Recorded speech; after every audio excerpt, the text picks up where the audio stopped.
மந்திரம் 7. நாங்கள் காரை ஒரு ரெஸ்டாரண்ட்டில் நிறுத்தி நாங்கள் அங்கே போய் சாப்பாடு ஆர்டர் பண்ணினோம்.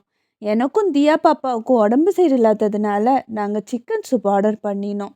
ராதா சப்பாத்தி ஆர்டர் பண்ணினான். அதுக்கப்புறமா நாங்கள் ரொம்ப பொறுமையாக சாப்பிட்டுட்டு ஊருக்கு கிளம்பினோம். ஒரு வழியாக ரொம்ப டயர்டாக நாங்கள் வீடு வந்து சேர்ந்தோம். எங்களை பார்த்து அப்பா அம்மா ரொம்பவே சந்தோஷப்பட்டாங்க. தியாவை கூப்பிட்டாங்க, ஆனால் அவள் யார்கிட்டேயுமே போகலை. என்னையே ஒட்டிக்கிட்டு இருந்தா. நாங்கள் 2 பேருமே ஷோஃபாவில் உட்காந்துருந்தோம். அப்போ அம்மா கிச்சனுக்கு போனாங்க டீ போடுறதுக்காக. கூடவே ராதாவும் அம்மாவுக்கு ஹெல்ப் பண்ண போனான். இதை பார்த்த அம்மா, நீ ஏம்மா கிச்சனுக்கு வர, போய் ரெஸ்ட் எடு, நான் டீ போட்டு கொண்டு வரேன் அப்படின்னு சொன்னாங்க. இதை கேட்ட ராதா, அட இருங்கம்மா, நானே டீ போடுறேன், நீங்கள் போய் உட்காருங்க அப்படின்னு சொல்ல அவங்க சிரிச்சுக்கிட்டே ராதா பக்கத்துலேயே நின்னாங்க. அதுக்கப்புறமா நான் கேட்குறேனேன்னு தப்பாக நினைக்காத. ஏன் பாப்பா, போகும்போது 2 பேரும் சந்தோஷமாக தானே போனீங்க, வரும்போது ஏன் இவ்வளோ டல்லாக வந்திருக்கீங்க, ஏதாவது பிரச்சனையா, என்னாச்சு அப்படின்னு கேட்டாங்க. அதுக்கு ராதா, அதெல்லாம் எதுவும் இல்லைம்மா, அவருக்கு கொஞ்சம் உடம்பு சரியில்லை, அதான் அவர் கொஞ்சம் ஒரு மாதிரி இருக்கார், எனக்கும் டயர்டாக இருக்குது அப்படின்னு சொல்ல, உங்கள் 2 பேருக்கும் உடம்பு சரியில்லாததெல்லாம் ஓகே தாம்மா, ஆனால் இது அதுக்கான காரணமா எனக்கு தெரியலை. இங்கே பாரு, நான் உங்கள் அம்மா, என்னதான் இருந்தாலும் என்கிட்ட சொல்கிறதும் சொல்லாததும் உங்கள் இஷ்டம்தான். ஆனால் ஒரு அம்மாவா கவலைப்படுறது சகஜமான விஷயம் தானேம்மா அப்படின்னு சொன்னாங்க. இதை கேட்ட ராதாவால் அம்மா கிட்ட எதுவுமே மறைக்க முடியலை. அதனால் நடந்த எல்லா விஷயத்தையும் சொன்னான். இதை கேட்ட அம்மா பயங்கரமாக ஷாக் ஆகி, என்னம்மா சொல்கிற, பாரதி இப்படியெல்லாமா பண்ணா, என்னால் நம்பவே முடியல அப்படின்னு சொல்லிட்டு இருக்கும்போதே அவள் அவங்கள கட்டி பிடிச்ச அழ ஆரம்பிச்சிட்டா.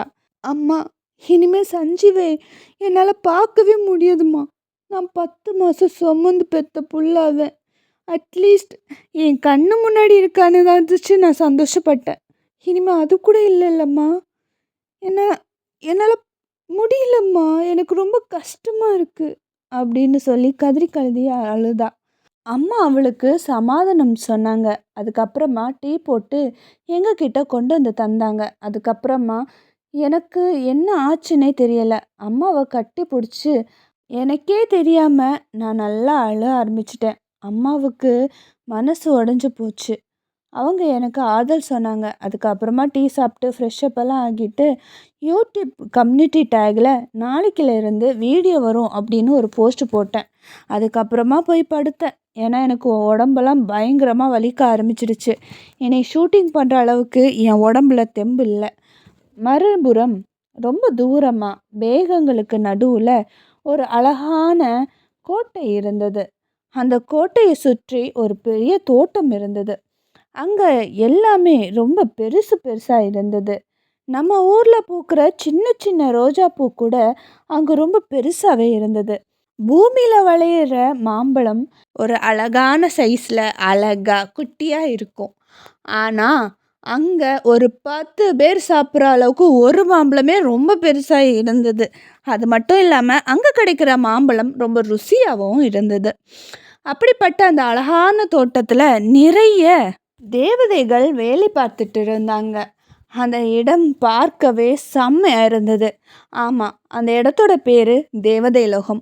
அப்படிப்பட்ட தேவதை லோகத்தில் இருக்க ஒவ்வொரு தேவதைகளுக்கும் ஒவ்வொரு பொறுப்புகள் இருக்குது. ஒவ்வொரு சக்திக்கு ஏற்பதான் அந்த தேவதைகளுக்கு பெயர் இருக்கும்.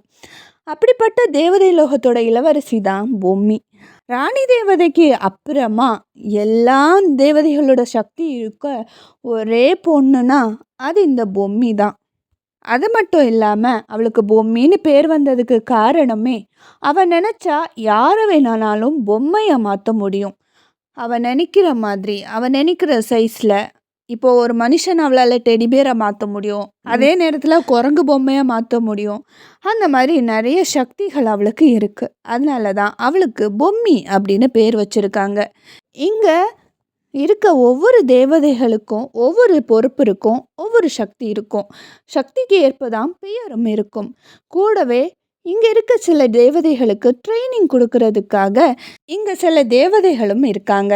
நம்ம எப்படி பூமியில் ஸ்கூலுக்கு போயிட்டு வருவோமோ அந்த மாதிரி தான் தேவதை லோகத்தில் இந்த தேவதைகள் அவங்களோட வேலைகளை கற்றுக்கிறதுக்காக ஒரு ட்ரைனிங்காக போவாங்க.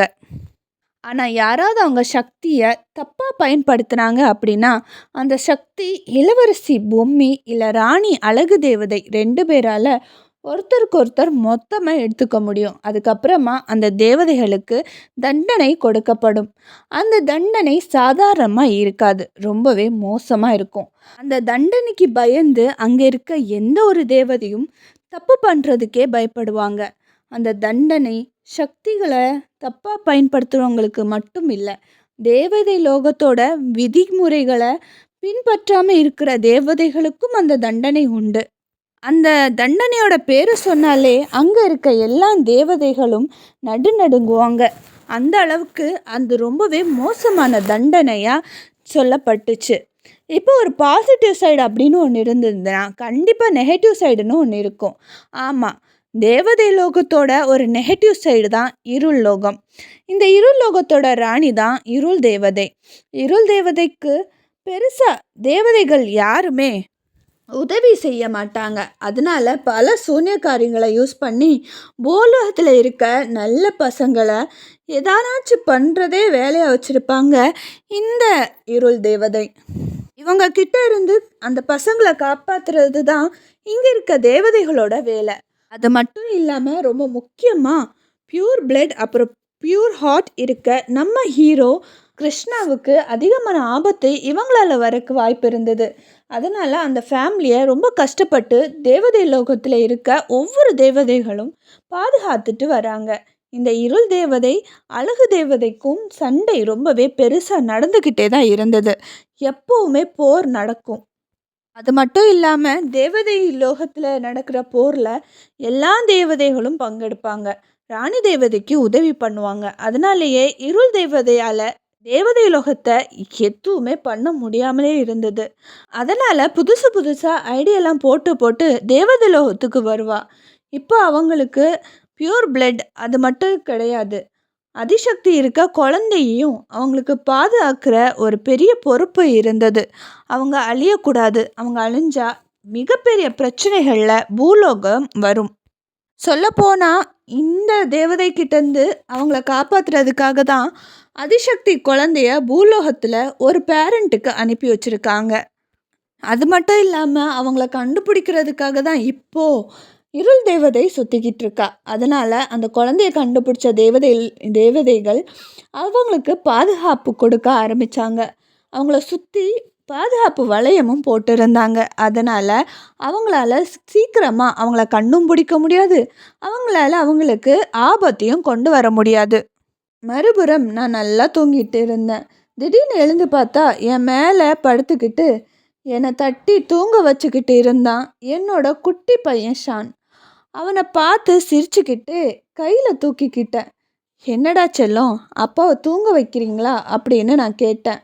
அவன் என்னை பார்த்து 2 வாட்டி கண்ணை சிமிட்டினான். நான் அதை அப்படியே பார்த்துக்கிட்டு இருந்தேன். ஒரு மேஜிக் நடந்தது போல் இவ்வளோ நேரம் நான் ஃபீவர்லேயும் உடம்பு வலியிலையும் கஷ்டப்பட்டுட்டு இருந்தேன். ஆனால் இப்போ அந்த வலியெல்லாம் போய் எனக்கு ரொம்ப ரிஃப்ரெஷ்ஷாக இருந்தது. அதாவது எனக்கு ஃபீவர், உடம்பு வலி எல்லாமே போயிடுச்சு. எனக்கு என்ன நடந்ததுன்னே புரியலை. அப்போ தான் நான் ஷானை பார்த்துக்கிட்டே இருந்தேன். அவனோட கண்கள் க்ரீன் கலரில் மின்னிக்கிட்டு இருந்தது. இதை பார்த்து எனக்கு ஒரு டவுட் வந்தது, ஒருவேளை இவனுக்கும் ஏதாவது சக்தி இருக்குமோ அப்படின்னு. மீண்டும் சந்திப்போம்.